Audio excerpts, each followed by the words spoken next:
Let it out. Despondent, having received yet again the lowest mark in her class, little Spirit fought back the tears of embarrassment and frustration that threatened to cascade down her face. She had tried ever so hard to write what she thought was a creative piece for the class. She had been trying for 18 months to honour the confidence her former teacher had in her when he promoted her to the advanced class. But time and time again, little Spirit had propped up the class and endured those furtive, patronising smiles and pitiful glances from her peers. An epic battle waged inside as she clambered onto her bike to make the long road home. That voice, from the moment those enormous red numbers etched onto the end of her essay assaulted her soul, she could hear him. In the past, she had valiantly ignored his jibes, his put-downs, his painful home truths. But this time, his voice painfully echoed through her hollowed-out soul.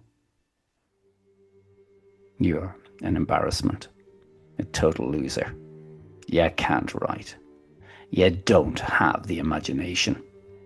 You don't have the ability. Look at Pauline. Her writing is so eloquent and creative, but you who sits in this elite class, you're not worthy. You're simply not good enough. Look at how desperately you're trying. It takes you hours. It only takes Pauline half an hour.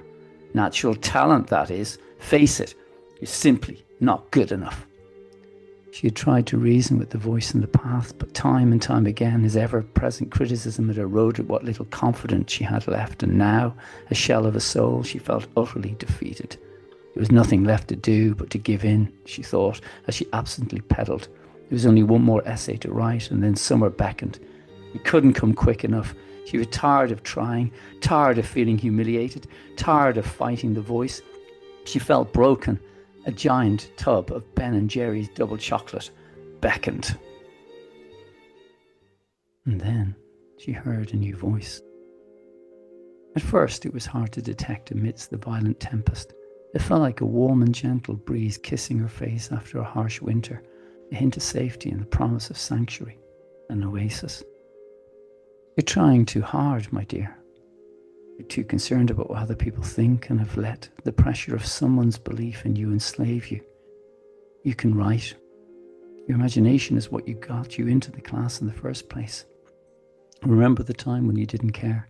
Remember when you were utterly unaware of what you were doing. You wrote what you wanted, you roamed free and explored wantingly. Open your heart and allow me to flow through you. Don't censor me, trust me as I trust you.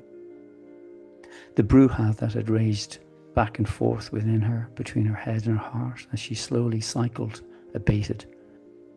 Ignoring the fridge, she climbed the stairs to her bedroom, too exhausted to care about the abstract title of the prose she was about to write. Lifting her pen in her hand, she opened her copybook and closing her eyes, she took a deep breath. Beauty, she breathed in. What is beauty? Trust what you love. There's beauty in everything you love, said the quiet and gentle voice. Images fleetingly flickered across her mind's eye as if she was absently scrolling on a social media site of all that she loved, all that she found beautiful.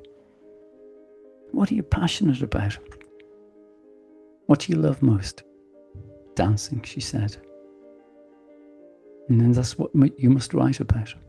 But it's not sophisticated a topic enough for the class. Trust your heart and write from it.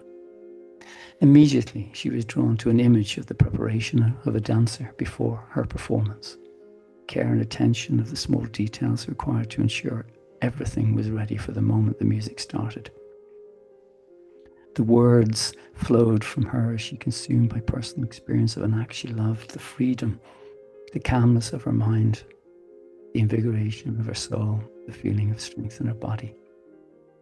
Filled with a deep sense of peace, contentedness coursed through her veins as she finished the short story, and she slept easy for the first time in days. The opinion of her teacher did not concern her as she handed in her exercise the next morning. She loved what she wrote. That's all that mattered. The days of pain and inner torment over, the voice quietened Inertia overcome, she finally mastered resistance. She is free of his taunts and jibes, and she was free. Most men live lives of quiet desperation and go to the grave with a song in them, said Henry David Thoreau. And the song Thoreau mourns is the creative impulse of the infinite intelligence seeking outlet. It doesn't necessarily mean a melodic sound, but from my understanding he refers to that spontaneous force that wants to be expressed, arriving perhaps as a line of a verse, a gesture, a stance, a stitch in fabric, a movement across a stage, a decisive word in a conversation. The medium matters less than the motion. That pressure from within to move outwards, to make contact with our minds and bodies, to incarnate the invisible. To speak openly, known in the astrological language as Cardinal Air, is to let that pressure have its way. Cardinal signs initiate, air signs communicate, and put together, Cardinal Air, also known as Libra, does not brood forever in the inner cloister. It moves. It launches the thought into the world before it has masticated into safety. And that's not carelessness, it's a modality of courage. The courage wager that the act of voicing will open up pathways of insight, discussion, and change. When you say to speak up and forth without any semblance of inner process as Libra, you name this precise dynamic. Libra's voice is a translator between private mystery and public reality, a bridge that trusts the river to carry what is offered. The song becomes clearer as it meets the ears, eyes, touch. The notes stabilize in the echo of another response. In other words, the public utterance is part of the processing. Saying is also becoming. And this is why the act of speaking in Libra's key can feel raw and immediate. The heart hands itself to the world before it has been wrapped in explanation. There is a directness here that can terrify those schooled in interior refinement because the movement risks mishearing, dismissal, or caricature. And yet the opposite risk, keeping the song folded inwards until death, is far greater. The world will become poor for the silence, and the soul will atrophy for the want of expression.